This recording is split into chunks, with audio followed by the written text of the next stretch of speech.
Katatapos lang namin kumain. Good morning at ito, inom na ako ng fish oil. Ito ininom kong fish oil. Mega Life. Baliktada yan. Binili ko dito sa TikTok.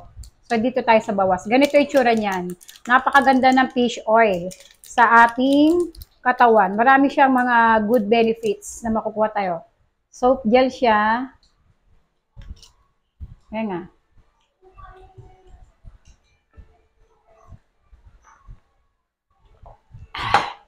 Yung iba, nakikita ko kahit may PCOS sila, maganda daw to sa may PCOS.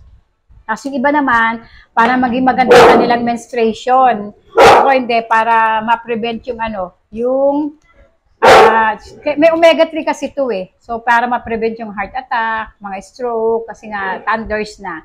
Maganda to sa atin. Ayan, mag-Mega Life kayo, fish oil. Fish oil, fish oil. Merong nito, trial pack. Pwede naman yun muna yung bilhin nyo. Tapos may libreng tsaka. Kapag bumili kayong trial pack, ayan, mauubos na itong isang blister ko ulit. Meron na akong follow-up. Lagay ko sa yellow basket. Mag-fish oil kayo.